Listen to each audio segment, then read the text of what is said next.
Alright, unfortunately, if I lag, I will be forced to leave this game, out of courtesy, of course, to the players.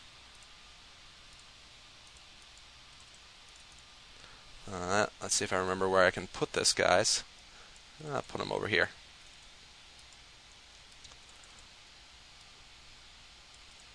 So, we're going to be watching a PVZ here on the map Talcross, and it's going to be very interesting, I think. It's really, I don't know anything about Nimue, who's called Alan. I do know some things about Jolin, who's also called Alan. I know he's a pretty good Zerg player who likes Mutalisks! I don't know if Nimue knows that or not, but if he does, then build some Corsairs. Alright. So, we got ourselves a game here. Oh, looks like Nimue is the professor of SC. Wow. Alan, the professor of SC. Uh-oh, it's a professor against the guy who likes Mutalisks. Let's see if the professor can figure out a way of, what is the correct strategy against Mutalisks? Well, let's think. Is it A, probes, B, zealots, C, corsairs, or D, DTs? Something like that. Your mom. Oh God, why are observers so obsessed with their own 3 SCVs always? Looks like we've got ourselves here a spawning pool first here for the Zerg player, of course, and he is he is probably going to go Mutas at some point, or maybe I've been saying that so much that he won't. But so far, that's what I saw in both games, and they were very different games too. Like one of them was against Terran Meg, and he built 36 mutas, and one of them was against a late game Protoss who was stuck in his base, and he built 36 mutas.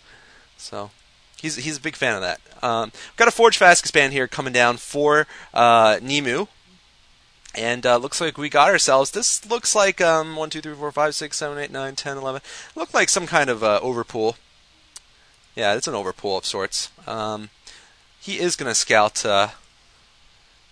He's going to scout Nimue on time here. All right, dude. That's the unfortunate part about people who want attention. They get it when I do live streams. So we got ourselves a pylon there. Oh, cancel it, man. Oh, man, I don't know if the professor canceled that one. I hope he did, because that would have been a senseless loss. Overpool not into gas, so we're not going to be seeing any kind of speedlink build here. I'm actually going to have to turn off D&D. But please don't message me. Got ourselves more lings going to the south, actually. Not exactly sure why. That's interesting. Maybe he thinks there's something hidden here, or a scouting probe, or I don't know what he's thinking. Nexus going up after 2 cannons here for Nimue, and we're going to be seeing Gateway next. Very standard, of course, opening here for him. Double expand for the Zerg player here, Jolin, and now he's getting gas, so 3 hatch here. 3 hatch lair, most likely. Alright, see, this is why I do have to turn on D&D. Lovely. Alright, so a bunch of lings up here, and got ourselves a Nexus going up. Now, I'm sorry, but I'm going to have to guess 3 hatch Mutalisks here, just because that's what happened in the previous PVZ I watched him do. He opened up almost exactly the same on Andromeda, and he got a 3rd hatch, and he went Spire, but he didn't go for extra base or Hydralisks. He went straight into Mutalisks, actually. He picked up a 4th hatchery, but that was it. Probe is going to get some idea what's going on, but he's going to get taken out probably by these couple of lings here. Nexus up, and Core going down. Core could have been placed a little bit earlier, I feel. So the Professor of StarCraft, man, that is an awesome position. It's like, That is just seriously like an awesome position. I can't even think of like any other way to describe it. That's just awesome. Um, so we've got ourselves a hatchery here, and of course we got our hatchery here. Got ourselves a 3 hatchery build here, and a probe's going to get in and see all of that. Going to see the lair and most likely the spire that's being put down here. There's the spire. So this little probe is going to see everything that's going on. Unfortunately, don't know if Blue is researching speed right now. He wishes he had it. So he'd be able to stop his damn probes from getting all over the place. And a Zealot now coming up to do some harassment at this second natural. So Nimue taking advantage of the fact that his opponent is fairly spread out here. He's going to get a Stargate and a Citadel Badoon, so this is going to help him a lot. He knows this is coming too, especially because I talked about it so much. So he should know that there's a high possibility of Mutalisks. On the other hand, Nimue could be wrong, of course. The Zerg player here could go for a 5-hatch build just because of the metagame. Of course, his other opponent in that I casted a few days ago went Ser Reaver, and he lost his Sers early on to Mutalisk, so he really had nothing he could do, nothing at all that he could do against Mutalisks. But here it's going to be different with some Templar out. The Templar are going to be able to, morph into Archons to defend against mass mutas, should that be what comes.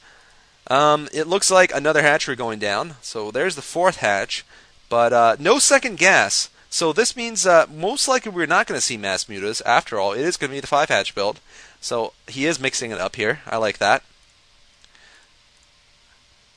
Looks like Sarah's going to come out and spot this for Nimue, who knows the correct answer about what is the correct counter to mutas.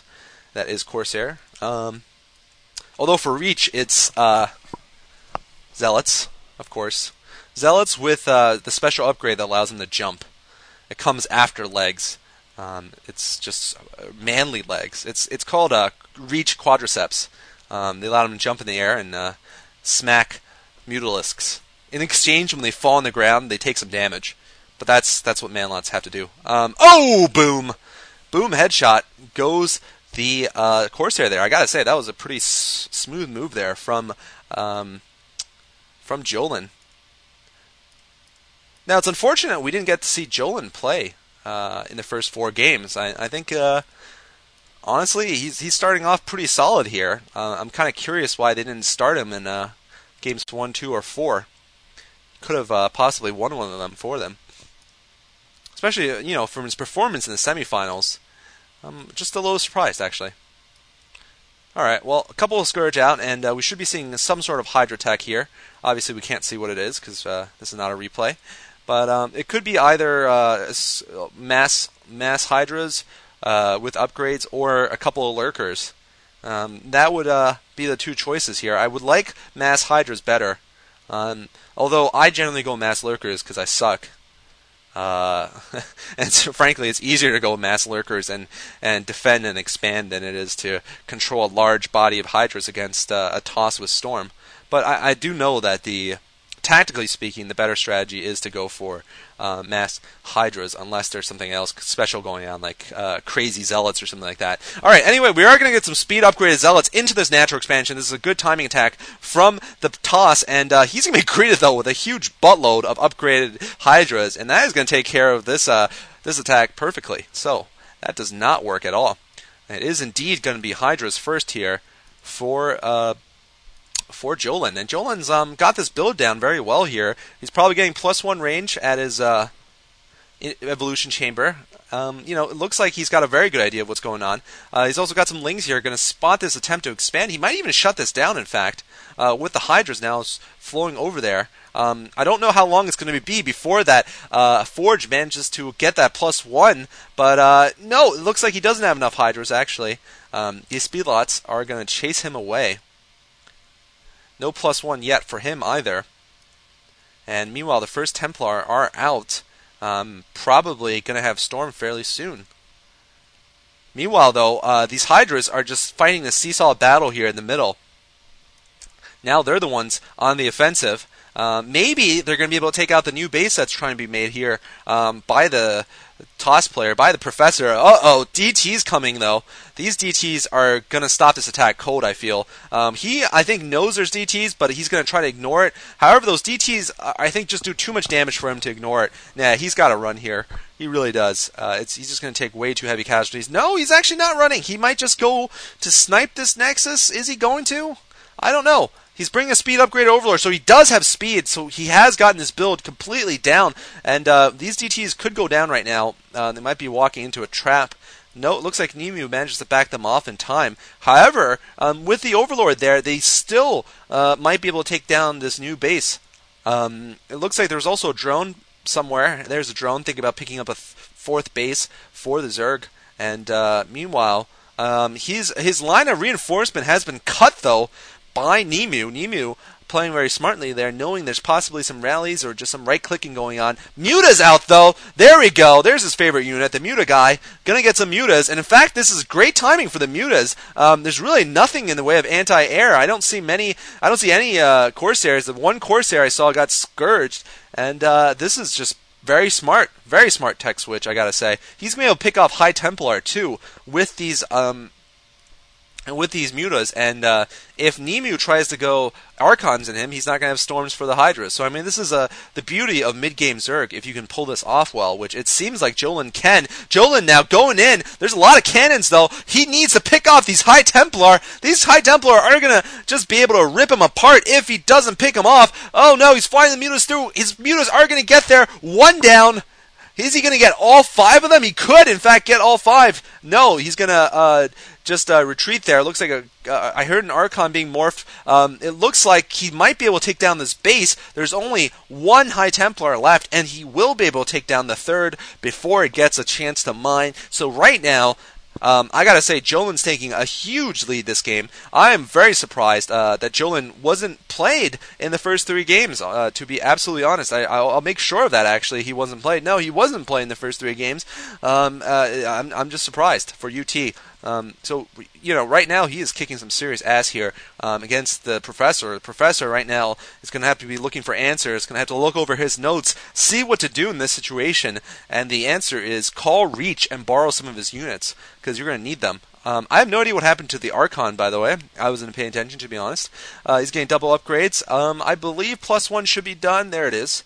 And +1 range, yep, as I expected, +1 range done. And actually, this game is not lagging, actually. I'm actually quite happy about that. It means I can do more live casts in the future, and actually really live casts, not just the replay version. I don't think the players are feeling much lag at all, so this is brilliant. Absolutely brilliant, I say. Zealot going out to be sacrificed. Ooh, a lot of Lings, too. Right now... Oh, whoa! Hello! That's where the Archon went. Just blended into the background, I see. But there we go. He gets taken out. I think he did do a good amount of damage. However, there's a bunch of Mutas, too. Now, inside the main, they're not going to take away too much, I don't think. No, these 2 High Templar are going to come back. It's going to take them a while to get there, though. They might take down a gate or 2, actually. That's pretty rare. Mutas really just don't do that much damage, you know, when the Protoss can just come back and reinforce. But there comes a storm. It's about to come. Oh, no! Jolin not paying attention! Oh, beautiful storm. 5 Muta kills there on that Templar, and this last remaining Muta with 12 hit points is all it remains. That was definitely not worth it, especially now because, look, there's a shuttle just chilling, I guess. It's able to fly over the lone Hydra. Great. So... right now, though, Nimue desperately needs the third base. He's probably got +2, +1. Yep, there we go. +2 and 1 finishing. 0-0 for the melee.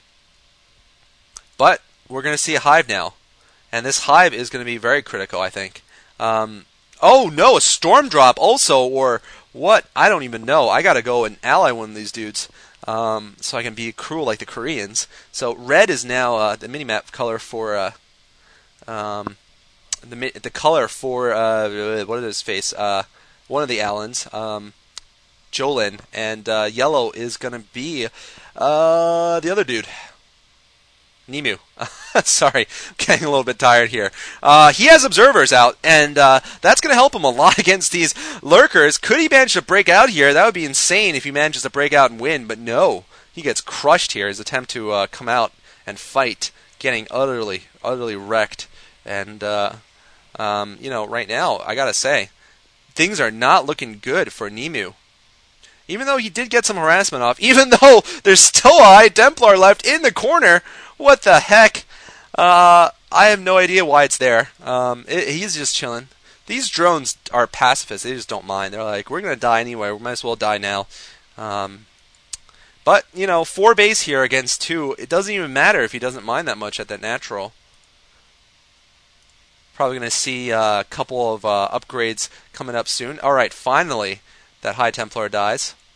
Probably going to see crack upgrade for the Lings. 1-1 Lings, by the way, and could be 2-1. No, 1-1 Hydras. We could be seeing a switch. I think a switch into Ultras is very possible. Defilers, a smaller possibility. Not because Defilers are bad, just because generally we see Defilers used slightly less among foreigners in Protoss versus Zerg. Still looking around for an upgrade. A Hive Tech building, rather. But yeah, the Toss is stuck here. I mean, he is just stuck in a bad spot. I don't know if he's trying to cannon crawl his way out of this base, but that is going to take a long time if he's thinking about building cannons to get himself out. This is not going to work, in fact. That's a lot of drones chilling, a lot of Lings chilling.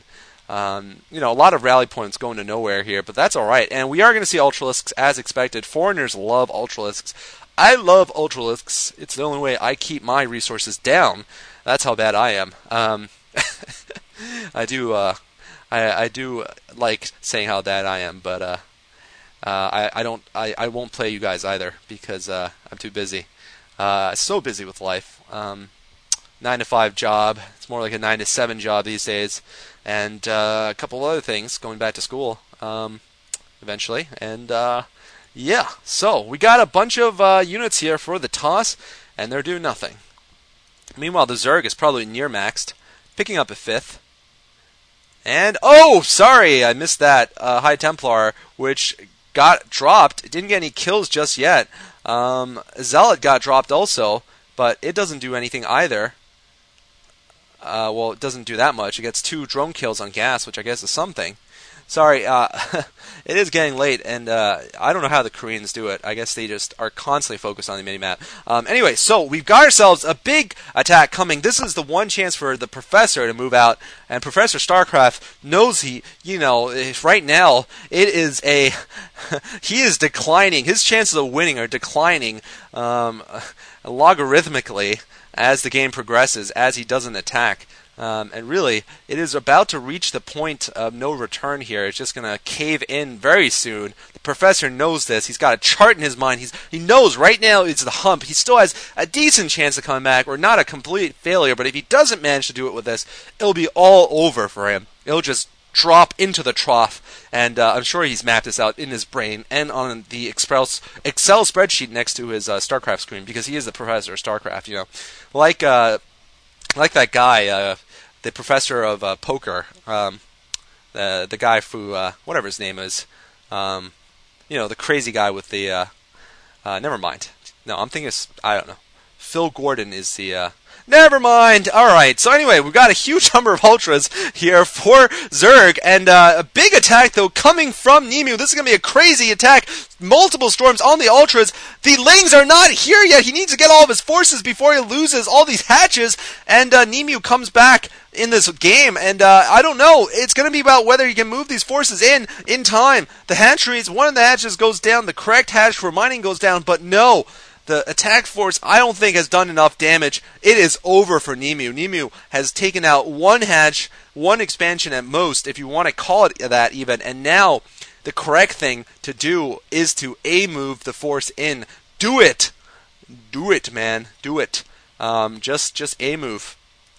Pick up all Ultras and A-move, and this could be what's going to happen right now. It seems like it will be, in fact.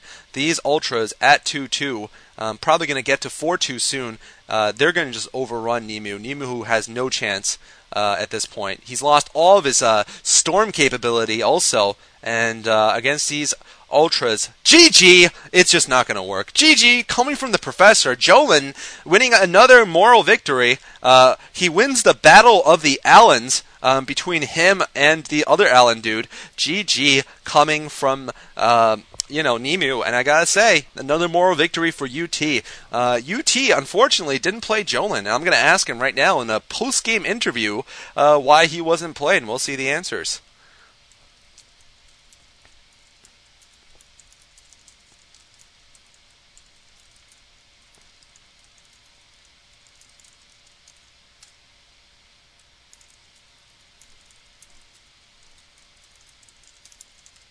Uh-oh. Jolin was listening. Uh-oh. Bad person. Uh-oh. How do I block him? I'm gonna block you, Ebobo, because you're annoying. Anyway, I don't really care. Ebo is Jolin. Why didn't you play, man? They have 6 players. Okay.